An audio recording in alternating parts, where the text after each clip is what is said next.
So, welcome to episode 1, season 2 of the Altogether Show. This week, we're joined by Packy McCormick, the creator of the not boring media empire. I love Packy. He's one of my favorite people, and he writes about everything from technology to community, and he combines his knowledge on business strategy with pop culture. He is one of the most engaging writers out there, in my opinion. So stick around and hear our conversation. Here we go.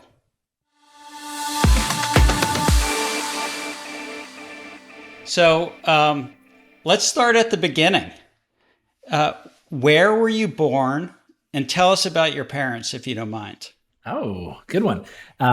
So I was born in Bryn Mawr, Pennsylvania, and kind of grew up outside Philadelphia for my first 18 years. My parents are still in Villanova down there.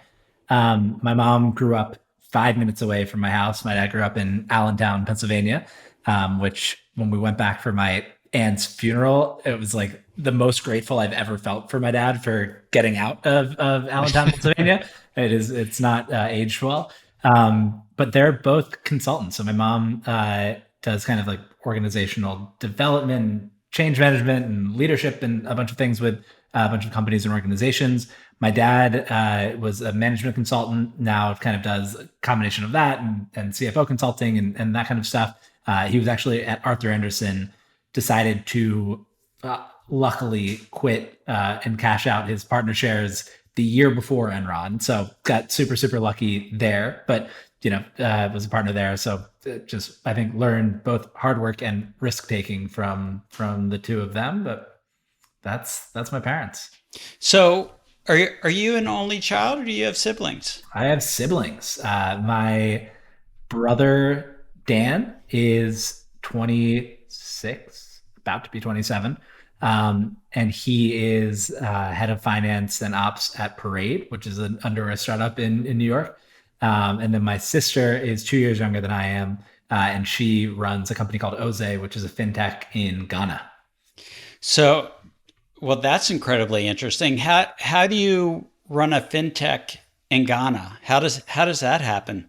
Yeah, so she did the Peace Corps out of school and ended up doing economic development for the Peace Corps in Guinea. So Guinea is like, I think third worst country for doing business in the world. And so she started out there. She started a nonprofit while she was there called Oze Innovate, which means Dare to Innovate. And as they were kind of going through that and helping companies start businesses, they realized that, one, there's this huge credit gap. Two, there's this huge knowledge and skills gap and all of that. So they help companies, and that still is going, and somebody else runs it. But they're kind of helping West African entrepreneurs start businesses. As part of that, they realized, like, look, there's a real opportunity for to kind of digitize what SMBs are doing in West Africa. So they started Oze a couple of years ago to first and foremost, like, as she was going around throughout the country, every entrepreneur she met with was doing pencil and paper ledgers. And so, one, that's a pain in the ass because it's just hard to glean any insights from, and you have to take handwritten notes and all that. But two, it means that you can't get loans. Like, banks aren't going to come in and look at your pencil and paper ledger and lend against that. And so it meant there's this massive credit gap in the country, and the people who are credit worthy have no way of proving that. And so they started Oze really first as this mobile app that you can record your transactions on. You have a business coach that'll help you there. Now they're starting to lend against that. And it's been really cool. It's like the hard, slow way to do it. First, you have to educate people on using the mobile phone. Then you have to educate them on loans and business and all of that. Now they're finally hitting a point where they're, one, lending themselves and have a 0% loss rate on the loans, which is great. Small book, but they've like turned that book over, I think, 6 times in a year. So that's going really well. And then on the other side, they're starting to power lending for banks. And so she went to Georgetown undergrad, but then got her MBA, MPA at MIT and Harvard. And so now has like a team of MIT machine learning people to do the credit underwriting. And it seems to be working. Like, there's been a lot of companies kind of trying to do small business lending or personal lending in Africa, and just starting with like, what are these weird data sources we can get on, like, who else is in your phone book and how often like all these different alternative underwriting sources. And really, you just need the business data. And so by kind of doing the hard work of getting all that data, they're now able to build this kind of credit model that seems to be really working. This is in part what I really love about this show. We have no idea where it's going to go or why and what we're going to learn. And by the way, clearly you come from a family of just underachievers. I It's mean, yeah. you talk about your brother, your sister, you, your parents. Where does the work ethic come from? That is a great question. I mean, both of my parents were super hard workers. My dad was traveling, like he'd go to Germany for a day. And so he was just like living his life on airplanes, working all the time. I think like when you hear that normally on a podcast, it's like, and then I realized like I didn't want to do that and I wanted to be, but he was there also, right? Like he was all the sporting events, like everything he was there for. My favorite story about him, and like this is probably partially where my work ethic comes from, is and probably personality generally is one time he was coming home from a trip. I had gotten, I think it was a C plus in French or something. And I like got my report card results and like called him. He called, I guess, from his like early huge car phone. And I was like, I'm coming home. How'd you do? This was fifth grade. I was like, all right, so like pretty well. I got like an A in math and an A in English and a blah blah blah, and then like a C plus in French. And he was like, a what? And I was like, a C plus in French. And he was like, you told me that you're doing well in French. And I was like, yeah, I did. I guess like something must have happened. He's like, all right, cool. Here's the deal. I'm going to be home in about an hour. By the time I'm home, I want all of your trophies, all of your medals, all of your certificates, anything that would suggest that you might be a winner. I want them in a box. That's a loser box, and that's going in the attic because you're a loser. And I'm like, it's French. Who cares? And he's like, no, it's that you lied to me about it and that you said you were doing well and blah blah blah. So that's like the story, and probably another one that like maybe somebody else would say like, and that's really when I got like messed up and went off track. But I thought that was the greatest thing in the world because I was a little shit kid, and I thought that I could get away with lying, and I didn't. And so that both taught me the value of just being honest. But then two, I just like decided to mess around and actually try to get good at French, and so I took that. I took French in college and enjoyed speaking. I don't really speak it anymore. My sister does because of where she lives. But I don't know. I think that's part of where it came from. That it was like never too hard charging or top down, but it was really just like, if you're going to commit to something, like you better do the thing. And so I think that's where a lot of the work ethic comes from. And my mom too, like having kids. Her mom had Alzheimer's. Her dad was dying. She was still getting her PhD and working. And so like I think the two of them just kind of working hard and somehow, being good, fun, all of that, present parents, I think just set a really good kind of tone. So it's often hard, at least I think, to relate to your parents in a certain way until you yourself are a parent. What has changed for you in terms of either your relationship to your parents or just how you think about what they did, the things they did, and how it influenced you? It is, I mean, like one, I guess obviously it makes you appreciate it more and you just take it for granted at the time because you are always the center of your own world. And so you're like, oh, cool, they get to hang out with me. Like, this is great. Like, of course they want to come to my soccer match or whatever. Now, I think seeing it from this other side, I'm like, I just have no idea how they did it, right? Like, I'm very lucky that I get to do what I do from inside of the house and I get to go hang out with my son whenever.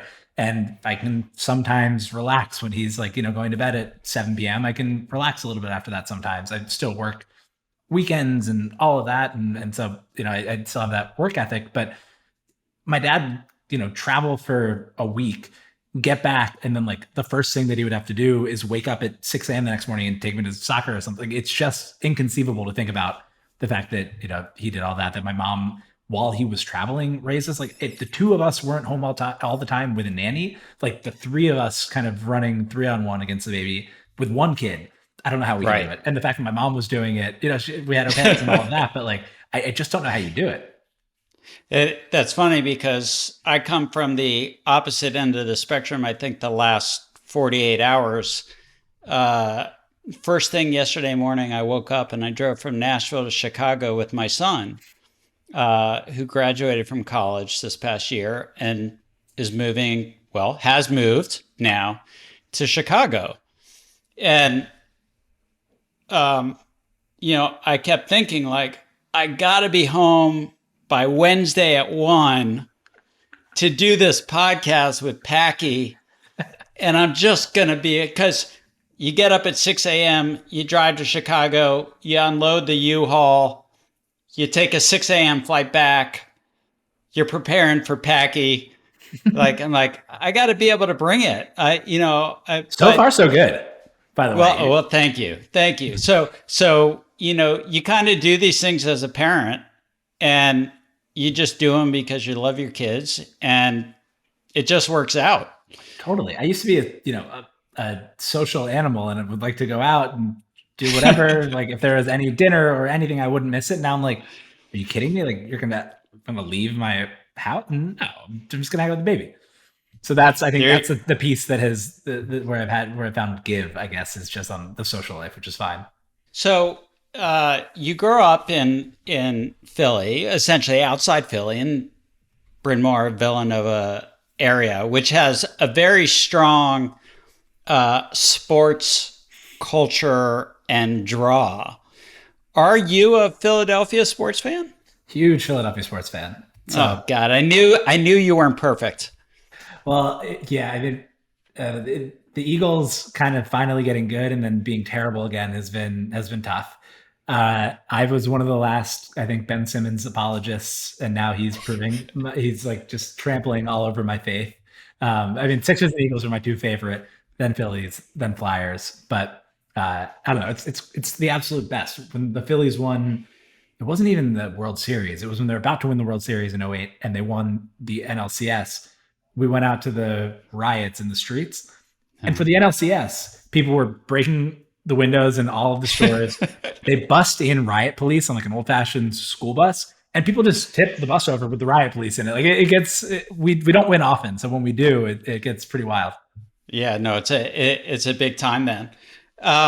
So where was college? Where'd you go to college? I went to Duke. Oh my God. I know. You went to Duke. I know. So Duke sports and Philly sports, two that everybody just loves to love. Yeah.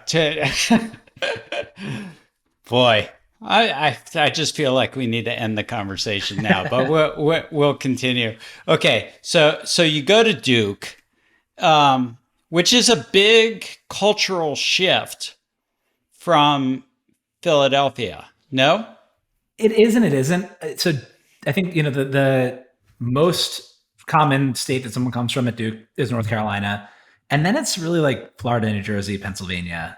So there's a lot of northeastern people who end up making their way down to Duke. The city is different. Durham, particularly then, was a bit of a dump. Now Durham is like one of the greatest places in the whole entire world. I think our favorite Indian restaurant in the country is in Durham. They have great bars and whatever, but that part was a little bit different. But I absolutely loved it down there. We keep wanting to get a place down there or something just to be able to spend more time down in North Carolina.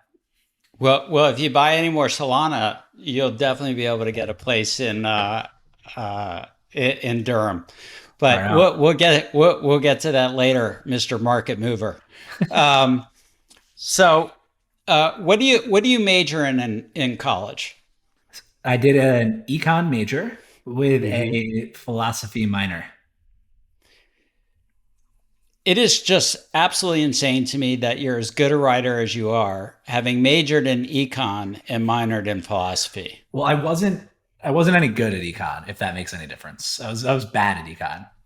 Yeah, it doesn't quite come out in your posts that way. I was not a great student generally. Like, I was very much more of the like. You're more like C plus French. C plus French, on college scale. So I think my only A plus was in French existentialism, in one of my philosophy courses. Econ, I wasn't as like econ math. I was incredible, like very good for my age at math in middle school. I was like the captain of our math counts team, and like went to a good school, and people went on to like math degrees at Ivy League schools, and I was better than them in middle school. And then like just had one of the worst teachers, maybe the worst teacher I've ever had in math in high school, and just like kind of fell off track, like because I was messing around, missed the AP track, and because she hated me, didn't let me just like get into the AP track. So like a few little things like that happened to the point that like I got to college, I wasn't particularly great at math. Econ wasn't particularly fascinated me. Like some courses I loved. Like, uh, we didn't have a finance degree, but we had some financy courses. And this woman, Emma Raziel, who was an ex kind of like Goldman trader back in the day when there were no women on the desk, like she was there. She was just like incredible. So she taught finance courses and she was great. We had Dan Ariely, who was like the behavioral econ guy, was a professor there. So like that stuff I really liked. But just kind of like macro, micro, like some people were really into it and I just really wasn't. I also dislocated my knee during pledging and like just didn't go to class in my second semester really because like it was a pain in the ass to get there. I had to wake up early for pledging anyway. So academically, I was like fine, but I absolutely loved it. So, all right. Where do you go from Duke? What's next? So I from Duke, I go to Bank of America, where I did an internship on the energy trading desk, which In was what city? What city? in New York. Okay.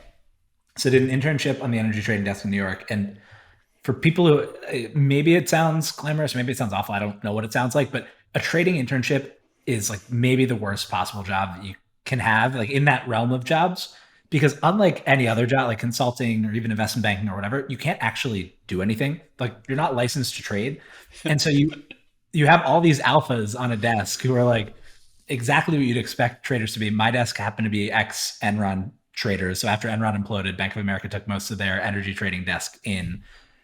They used to live like the dream life as Enron traders and like we're kind of bitter. And like the whole thing was the summer before I started, actually, the intern that they had the previous summer, they didn't like.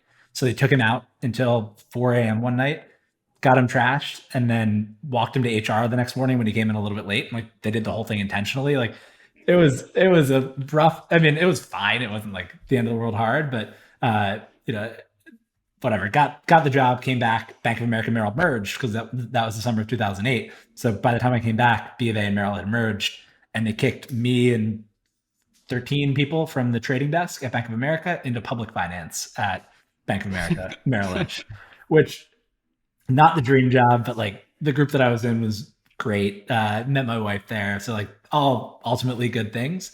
But yeah, certainly not what I had kind of dreamed of. So she was also a public finance banker So she or was trader? also a trading intern at Bank of America, and then Okay. also got spit into public finance when the merge happened. All right then. So you're there for about how long though? Like 5 years, No, like 6 years, 4 years. 4 years? And so that for those keeping score at home, this takes us up to around like 2012, 2013 or 2013 is when I left. and so this and I know this because I asked you this question before we got on. Like one of your most significant finance lessons happens after you leave B of A. Can you Yes. share that story with the listeners? Yeah. So I've always liked gambling. Like, I grew up going to the God, I'm Jersey gonna have to Shore. go to now. I'm gonna have to go to legal. Now I'm gonna have to go to legal. Just kidding. So, grew up going to the Jersey Shore. So by the time I turned 21, was able to go to Atlantic City and do that whole thing and had fun doing that.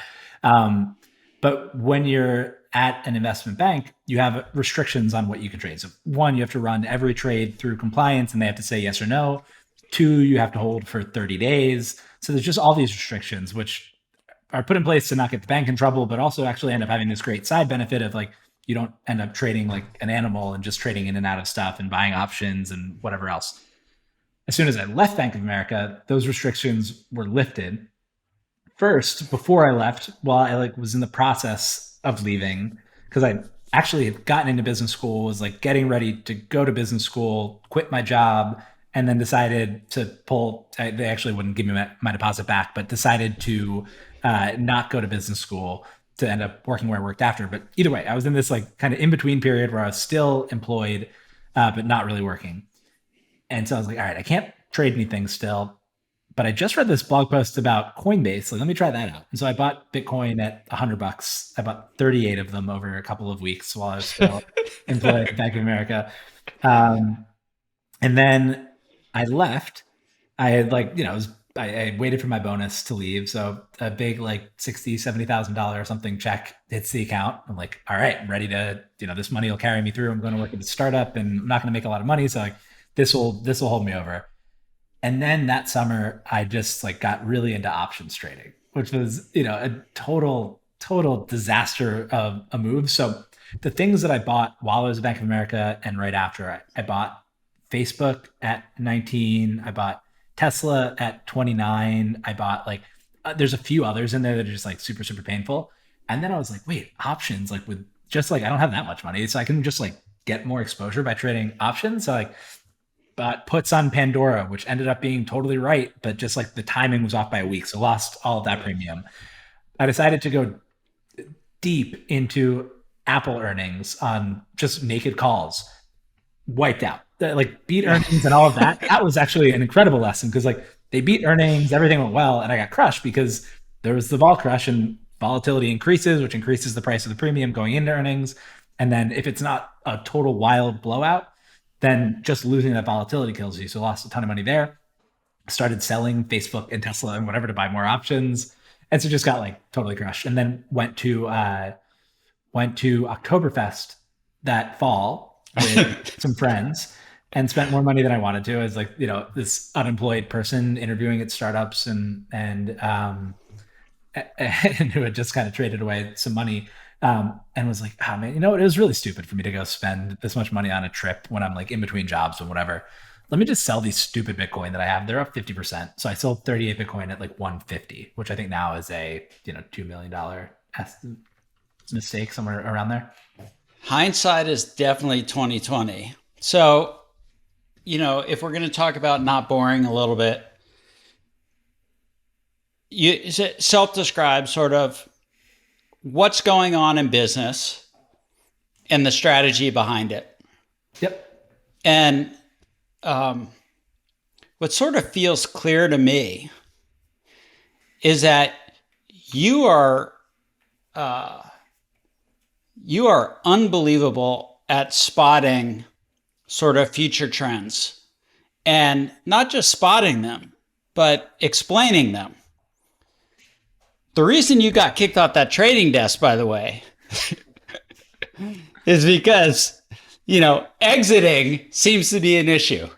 So well, that's why now, most of my investing is in venture. And so that is just buy and hold. There's nothing I can even do on that. So that's great.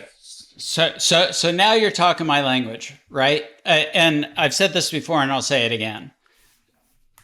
99.5% of us are not meant to be traders. Yep. Right? Because from a psyche standpoint, we're just not good at it. And the whole buy low, sell high, like sounds really good, and people do just the opposite. And the thing, and as you know, so I'm preaching to the choir here, with alternative assets, venture in specific, other illiquid investment opportunities, you can't wake up and just decide to hurt yourself. Yep. Right. You have to give it a few years before you determine whether or not you're going to hurt yourself. Right. Totally. I mean, it's huge. Like if I think back on just the portfolio that I was holding that summer, in addition to the Bitcoin, like the whole thing is probably a $5 million portfolio had I just like sat on my thumbs and just not done anything. So yeah. And sometimes the hardest thing to do is to do nothing. Totally. Right. And oftentimes it is the single best thing to do. So even now, like, and we can dive into crypto later if you want, but even now buying crypto, which you can buy and sell, like that was actually like, it was an expensive lesson. I think it'll probably end up paying for itself because like now all I do is buy and hold. Buy. Crashes, I just buy and I'm not going to sell. Also because like the taxes kind of terrify me. So I'm just like, you know what, instead of selling, I'm just going to hold. I can help you with the taxes side of this. With the I'm just going to go ahead and plug it. It's not what I'm here to do, but with the Alto Crypto IRA, you can buy and sell and not worry about the taxes if you feel like that. Now, as a crypto IRA customer myself, I just buy. Yeah. I don't sell anything. And At least I don't plan to for a long time. But take us through the progression to not boring and how you get there. So um, you go to Oktoberfest, have a couple pops, Sell my then Bitcoin. sell my Um, Bitcoin. yeah. So while as you've maybe picked up, I'm like fairly risk comfortable, I would say. And so after I decided to, while I was still at Bank of America, I had an early, like, kind of just DM conversation with the founder of this company called Breather, which was like three people in Montreal. We had one conversation, no guarantees, nothing. And that was enough for me to be like, yeah, you know what, keep my deposit. I'm not going to go to school. I'll keep interviewing with this company. I didn't start a job search. I didn't, go on the hunt and interview a bunch of places. I was like, this is the company that I want to work for. I want to go work for this company. So there was a 4-month period. The Oktoberfest was part of that, where I was just kind of doing projects and interviewing with this one company. Ended up getting the job. I later found out it came down to me and one other person who I know who's smarter and better than me. So I got really lucky here. But it came down to me and one person. They were going through a list, kind of point by point, and I won by like 1 point to get the job, or else I would have started from scratch. 4 months into my unemployment. Got the job. Was our first New York employee at this company called Breather. We did on-demand meeting space at the time, so that meant getting New York, which ended up being our largest market, off the ground by begging landlords to lease space to us. By we design these spaces and furnish them with like a desk and a couch and whatever else, and then people would rent them for as little as half an hour at a time. So it meant like running around the city and cleaning spaces because we couldn't figure out a cleaning situation because nobody wanted to take on a job. Like no third party wanted to take on something where you have to just go in and do super quick, cheap cleans for a little money at a time. Gig economy was just starting out. So they got to do like the really hard work of getting to like start a physical thing while there. Ended up growing a team of like 25 people in New York, grew that market, became our VP of experience, which was kind of like a cheesy title for I ran all of our real estate operations, research, customer care, design and construction, like a bunch of stuff that would normally fall in like the COO realm. Ran all of that for us globally. When our CEO left, was in the office of the CEO for a little bit, and I realized I liked being in charge of the thing and kind of like getting to set the direction. We actually had an amazing kind of turnaround there where we had negative margins because we expanded way too quickly. And so me and my friend Ben Rollert, who was our VP of product, who now runs a company called Composer, came up with a plan to kind of soak up all that space with monthly demand. So instead of just meetings, we were like, you can take the space for a month because we had too much of it anyway. And so that turned our margin profile around. And I was like, oh, cool. Like you can actually just come up with a strategy and then implement it, and then it works. Like this is great. So I was like, got a taste of that, and then we brought in a professional CEO, and I was no longer allowed to make all of the decisions. And so I was like, all right, it's time for me to start writing a newsletter because I think my brain is going to atrophy otherwise, just kind of like being in more of an executional role. And then 2, start thinking about leaving. So tried to quit 3 times in 2019, kept getting like higher offers to stay and all of that. And also writing this newsletter just on the side to like my mom's friends. I think there were, throughout the year, it grew very slowly from 20 people to 400 people by the time that I left. And then quit finally at the end of 2019. I went to Japan. I got a sabbatical because I'd been there for so long. Went to Japan, called our general counsel. I was like, please, just whatever you have to do, just like get me out of here. So did that. Was thinking about starting another in-person based company, which was both a bad idea and obviously like a particularly bad idea during COVID. And so that kind of shut down in March. And I was like, okay, cool. So I have this, expensive education, background in finance, spent all this time at this company that is now going to be worth $0. I have a 400-person mailing list. Like that's an asset that maybe I can work with. And so just decided to start writing essays on Not Boring. I'd been writing kind of like link aggregation stuff where I'd read something and say like, here's why this was interesting. But I was like, all right, I'm just going to start writing essays. I know I like Ben Thompson, but he's really good at what he does. So I need to do something different. So I'm going to add pop culture into it. So I did like, at the time when everybody was losing their jobs and beginning of COVID, I wrote one about creative destruction, like this idea that as cycles kind of continue, like things kind of need to blow up for the new thing to emerge. And so I wrote about creative destruction through the lens of the Mickey Mouse Club. So like, imagine how sad it would be if Justin Timberlake and Britney Spears and Christina Aguilera and Carrie Russell and all these people were still in the Mickey Mouse Club now. Like, of course, the Mickey Mouse Club needed to break up for them to all like go do the thing that they're supposed to be doing. So like stuff like that.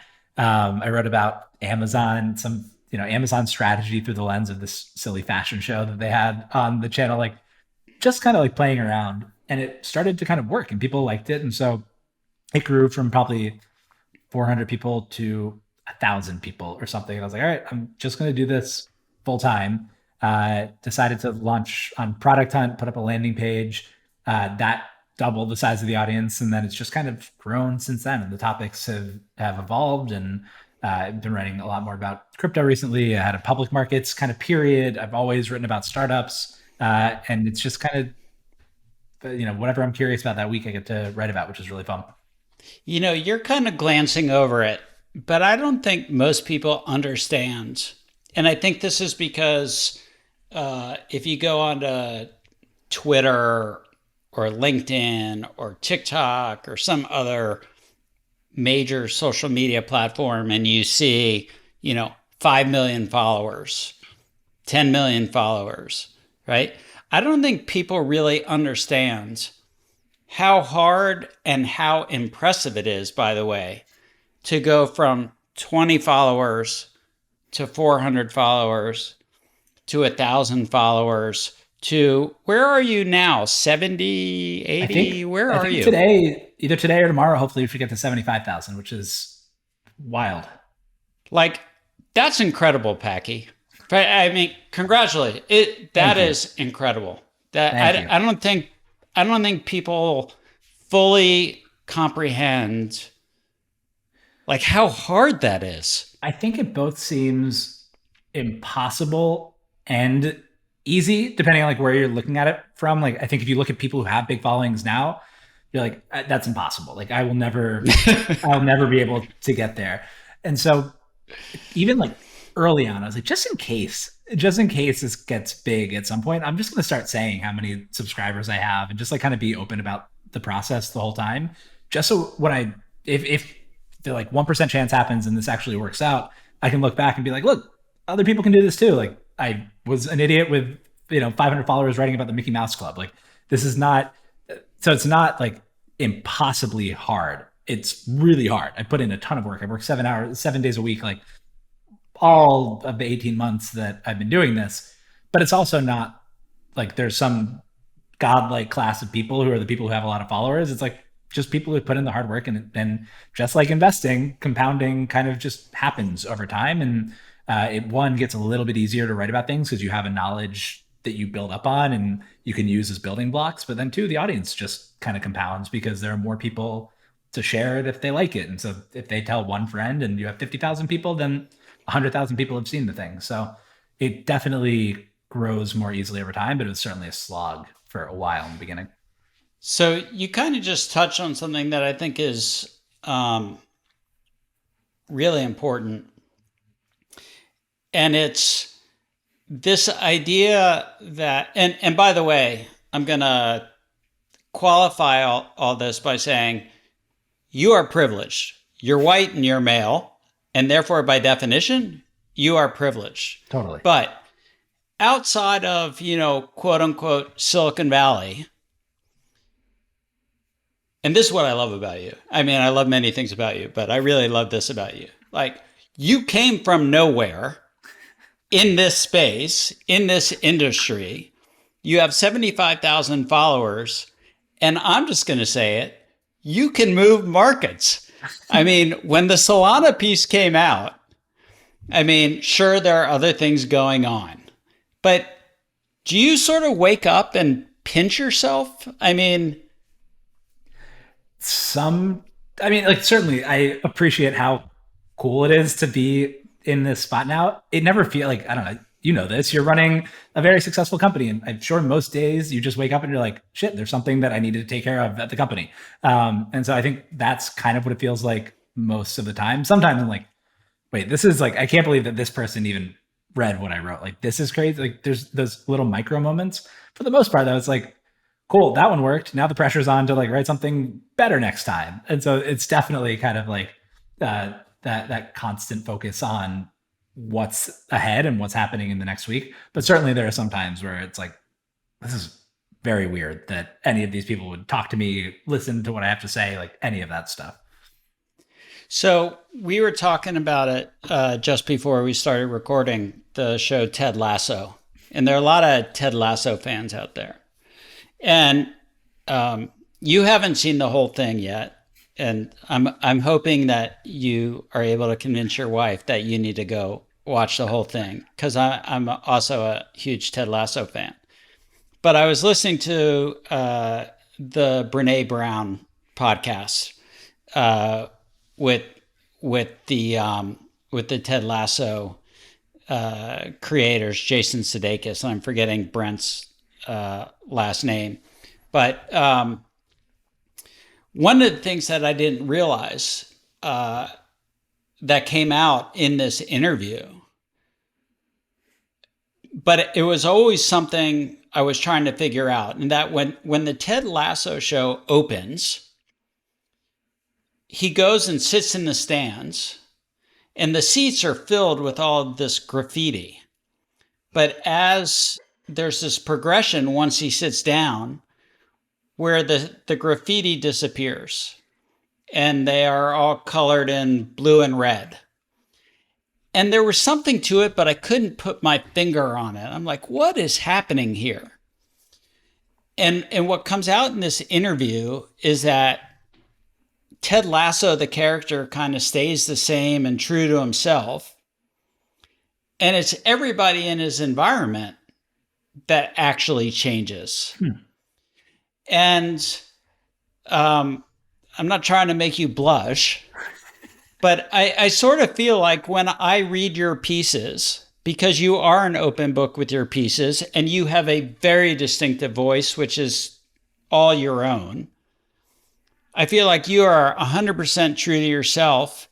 And it's like everyone in this ecosystem that is changing and adjusting. And I don't need you to comment on that, but I want to tell you that's how I feel. I'm a Packy fan, and Thank you. I feel it, and that I think that ties to the part of you having come from left field into this industry space and really made a mark. And so I'll just say congratulations to you, and I love the success you're having. Thank you. I mean, like that is awesome to hear, because that is the challenge with this, right? Is like, I don't want to write any differently, or I mean, like act any differently, obviously, but even write any differently, knowing like when you say like, oh, you can move markets, like I want to write exactly what I would have written before. There's obviously some extra responsibility now that there's more people and I need to disclose things more clearly and like all of that kind of stuff. But really, like, I want to write the same dumb shit that I was writing before. And like, luckily, like the stuff that I'm just naturally fascinated by seems to be kind of like capturing the public attention right now. But I think the second I change and I'm like, all right, well, I need to write my like very serious analysis of like X, Y, or Z thing because I'd like to pump the stock. Like that's when this all goes downhill. But, Don't do that. Yeah, I'm not gonna do that anytime soon. But certainly that's been one of the bigger adjustments. It's like, wow, there's actually people reading this now. I need to like at least think about it a little bit. So if you don't mind, one of the recent posts was the post about Solana. Yeah. And I think when you first started writing, it maybe was $40. I don't know, give or take. It was, I think when I hit publish, it was 73, call it. Okay. But when you started writing, it wasn't 73. Also true.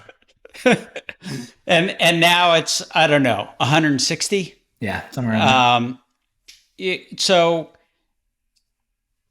how did Solana get on your radar screen? And by the way, like it can take someone, maybe I'm just super slow reader, which would also be true, 10 to 15 to 20 minutes to really read and digest a Packy not boring piece. I want to know how long it takes you to write a not boring piece. For sure. So Solana came onto my radar actually in the smallest of small worlds. This guy, Ben Sparango, who was my brother's age, so about 8 years younger, grew up in my neighborhood in Villanova, ended up going to join Solana a couple of years, like call it a year or so ago. And so I had one friend who, was a lawyer and whatever, just has gone totally crypto degenerate.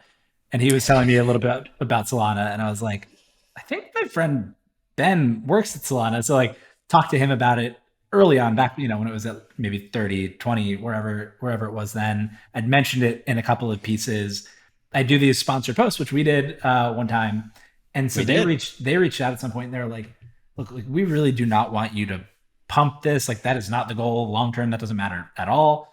What we really want is for people just to like understand what Solana is and why it's different and where it might be a good thing to use and where it might not make as much sense to use. And I like, obviously this is what I should be saying about a sponsored post, but like that is genuinely how they came to me. I wrote about Ethereum as like a non-sponsored post, just wrote the bull case for Ethereum. And they're like, we just want like that level of analysis on Solana because there's so much tribalism in crypto where it's either like, I love Bitcoin or I love Ethereum or like Solana's the worst or like, why would you ever use, and like that's not how we view the world. And it seems like from your writing, like that's not how you view the world either. Like that there are trade-offs and these are ultimately kind of businesses, even if the ownership structures are different and all of that. Like, could you just analyze the piece? And so I got really lucky on the timing where, we had been talking about doing a piece in the next couple of months anyway. And then Solana just started kind of capturing the attention of the public a little bit.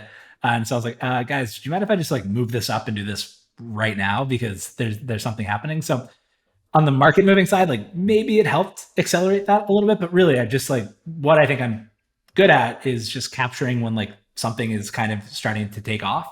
And so that's just from spending way too much time on the internet more than anything. Like that was just like pure momentum trade. And so it's great because it looks like either I was very smart or I moved the market. And I think the reality is probably that I just picked up on something that was happening anyway. Sometimes it's just better to be lucky than good, and Totally. even better to be both.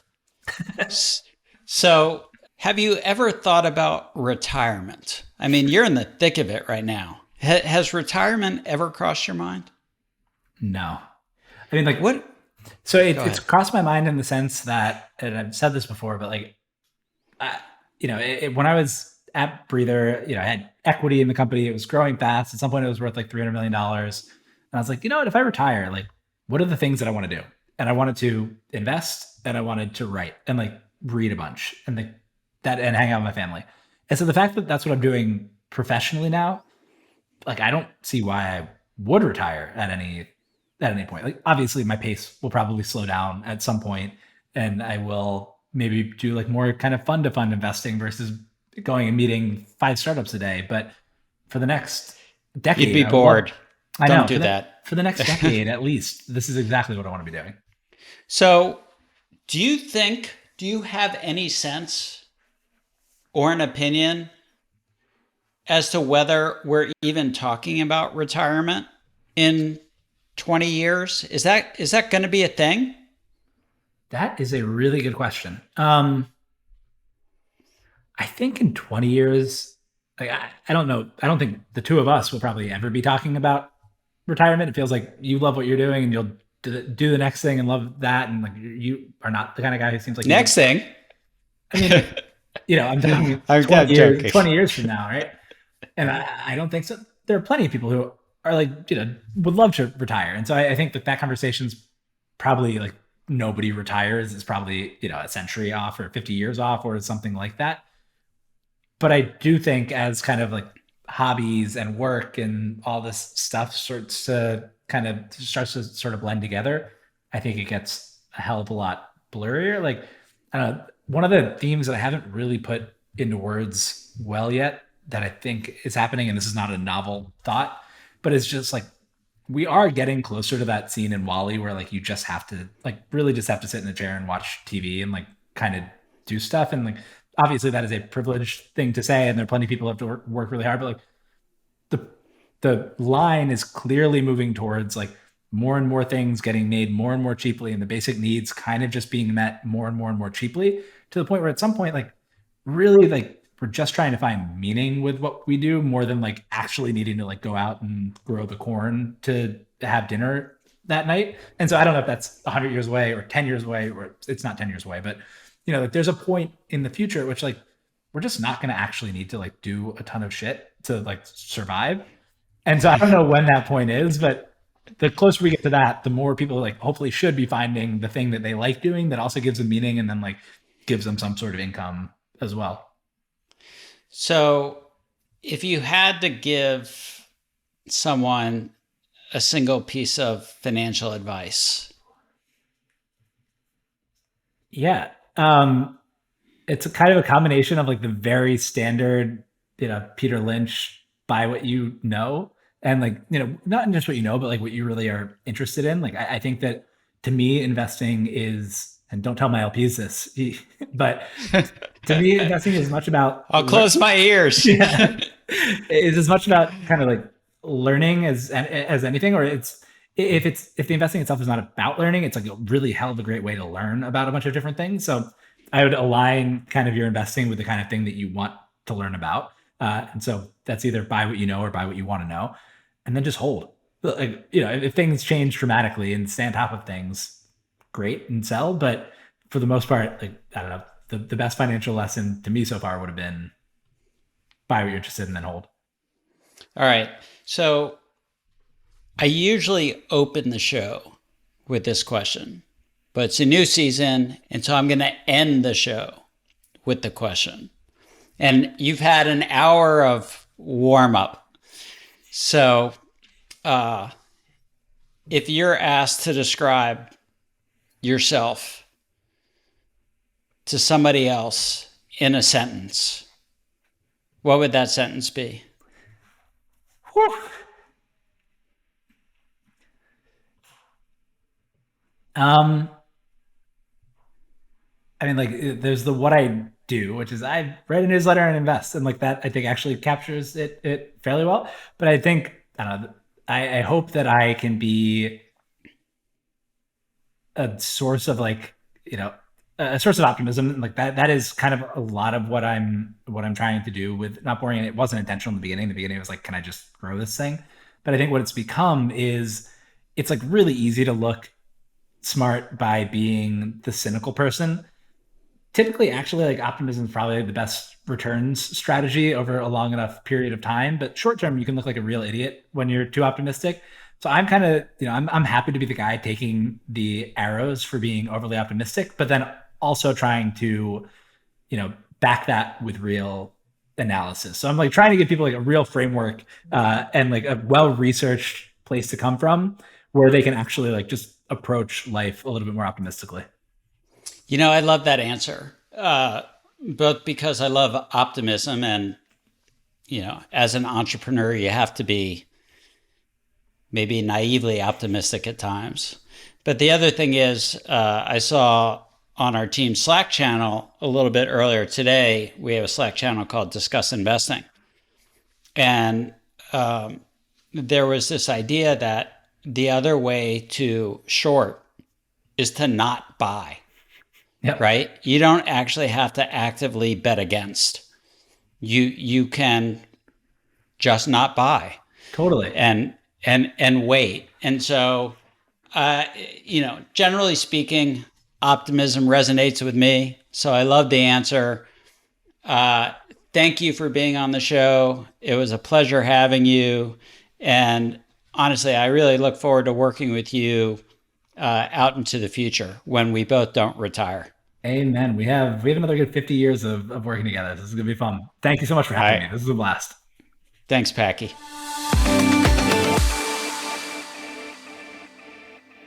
The Altogether Show is brought to you by Alto. Alto knows that achieving true portfolio diversification means investing in more than just stocks and bonds.